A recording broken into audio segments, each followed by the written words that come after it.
जब तक रहेगा आतंक तब तक जारी रहेगी जंग। अगर नहीं सुधरे शहबाज, मोदी करेंगे पक्का इलाज। पाकिस्तान को एस जयशंकर की दो टूक, सिर्फ पीओके और आतंकवाद पर होगी बात। ऑपरेशन सिंदूर के दौरान भारत के वीर जवानों ने जहां पाकिस्तान में घुसकर आतंकी ठिकानों को ध्वस्त किया, 100 से ज्यादा आतंकियों को मिट्टी में मिलाया और पाकिस्तान के जवाबी हमले का भी उसके 1 दर्जन से ज्यादा एयरबेस पर बारूदी धमाका कर करारा जवाब दिया। इस दौरान विदेश मंत्री एस जयशंकर भी आतंक के खिलाफ इस लड़ाई में पाकिस्तान को बैकफुट पर ढकेलने में जुटे हुए थे। पहलगाम हमले के बाद अब ऑपरेशन सिंदूर के जरिए भारत पाकिस्तान में आतंकी कमर तोड़ रहा था, तो जयशंकर ने संकट मोचक की तरह कूटनीतिक मोर्चा संभाला। यही वजह रही कि अमेरिका, सऊदी अरब, यूएई, ईरान, रूस और जैसे बड़े देशों ने आतंकवाद पर भारत के सख्त रुख को जायज ठहराया, जबकि पाकिस्तान की शहबाज शरीफ सरकार सिर्फ अपने चुनिंदा देशों तुर्की, चीन और अजरबैजान तक सीमित रह गया। और अब विदेश मंत्री ने एक बार फिर से पाकिस्तान को लेकर बड़ा स्टेटमेंट दे दिया है। एस जयशंकर ने साफ तौर पर कह दिया है कि पाकिस्तान से अगर बात होगी तो सिर्फ आतंकवाद और पीओके पर बात होगी। साथ ही उन्होंने ये भी स्पष्ट कर दिया है कि दोनों देशों के बीच किसी तीसरे पक्ष का दखल मंजूर नहीं होगा। Our relations, our dealings with them will be bilateral and strictly bilateral. That is a national consensus for many years, and there is absolutely no change in that consensus that dealings with Pakistan will be bilateral. Prime Minister made it very clear that the only talks with Pakistan will be on terror. That Pakistan has a list of terrorists who need to be handed over. They have to shut down the terrorist infrastructure. They know what to do. We are prepared to discuss with them what is to be done on terrorism. Those are the talks which are feasible. The Indus Waters Treaty is held in abeyance and will be continued to be held in abeyance until cross-border terrorism by Pakistan is credibly and irrevocably stopped. So, sometimes the Kashmir issue has been brought up. Again, the only thing which remains to be discussed on Kashmir is the vacation of illegally occupied Indian territory in Pakistan-occupied Kashmir. We are open to discussing that with Pakistan. Bharat ने जब पाकिस्तान में मौजूद आतंकी ठिकानों को ध्वस्त करने के लिए ऑपरेशन सिंदूर लॉन्च किया, तो जवाबी कार्रवाई करने के लिए चीन ने पाकिस्तान को न सिर्फ उकसाया बल्कि हथियारों से भी उसकी मदद की। पाकिस्तान के हमले में कई चीनी ड्रोन पाए गए और विदेश मंत्री एस जयशंकर ने भी बताया कि चीनी सैटेलाइट ने पाकिस्तान की मदद की, लेकिन हमेशा की तरह चीन का माल नकली निकला और पाकिस्तान भारत के सामने 3 दिन से ज्यादा टिक नहीं पाया। पूरे देश में इसका जश्न मनाया जा रहा है। बीजेपी तिरंगा यात्रा निकालकर ऑपरेशन सिंदूर की सफलता को देशवासियों के साथ बांट रही है, तो उत्तर प्रदेश के मुख्यमंत्री योगी आदित्यनाथ की अध्यक्षता में हुई कैबिनेट की बैठक में ऑपरेशन सिंदूर के लिए सेना और सरकार के लिए अभिनंदन प्रस्ताव पास किया गया। इससे एक दिन पहले सीएम योगी लखनऊ में बीजेपी की तिरंगा यात्रा में शामिल हुए थे और कहा था कि पहलगाम आतंकी हमले के जवाब में भारत द्वारा ऑपरेशन सिंदूर को अंजाम देने के तरीके को पूरी दुनिया ने माना है।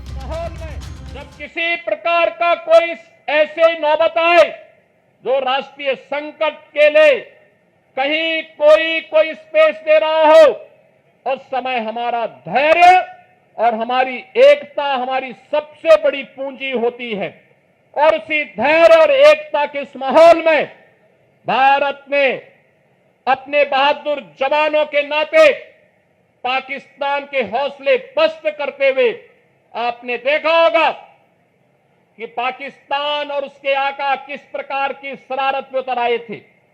दुनिया ने देखा है पाकिस्तान की बेशर्मी भरा चेहरा, जिसमें उन आतंकवादियों के जनाजे में शामिल होने के लिए पाकिस्तान के नेता और उनके सैन्य अधिकारी भी उस आतंकी के जनाजे में शामिल होने के लिए वहां उपस्थित थे।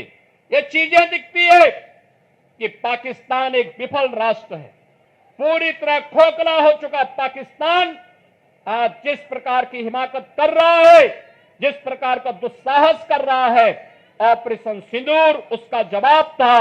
और आने वाले समय में तय है कि जो भी भारत की तरफ उंगली उठा करके देखेगा, भारत की बहन बेटियों के सम्मान के विरुद्ध उनकी सुरक्षा में सेंध लगाने का कार्य करेगा, उसके जनाजे में कोई रोने वाला भी नहीं मिलेगा।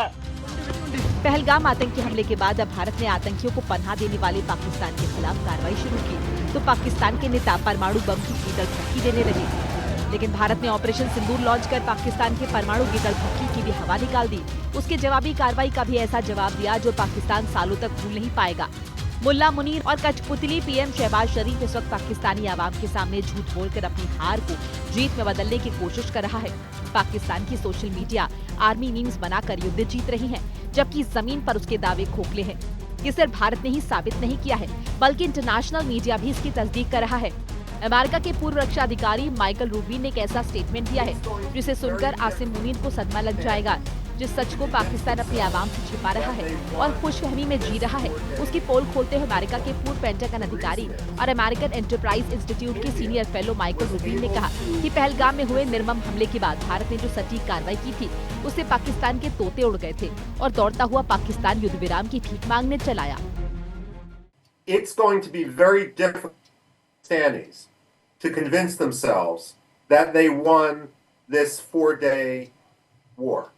The reason is India was able to, with precision, decimate the terror headquarters and training camps. When Pakistan responded, India was able to blunt their response. And then when Pakistan continued to try to retaliate, India was able to put their airfields out of commission. Pakistan went running to try to achieve a ceasefire, like a scared dog with its tail between its legs. And the fact of the matter is, there is absolutely no spin that the Pakistani military can put on what occurred to shield themselves from the full reality of the fact that they not only lost, but they lost very, very badly. इतना ही नहीं, Michael Rubin ने भारत पाकिस्तान के मामले में अमेरिकी राष्ट्रपति Donald Trump की नीतियों की भी आलोचना की। उन्होंने डोनाल्ड ट्रंप की मध्यस्थता को लेकर उन पर कटाक्ष करते हुए कहा कि अगर ट्रंप से पूछेंगे तो वो कह देंगे कि वर्ल्ड कप उन्होंने अकेले ही जीता है, जिससे ये साफ हो गया कि कैसे पाकिस्तान के गिड़गिड़ाने के बाद भारत अपनी शर्तों पर सीज़फायर को राजी हुआ है।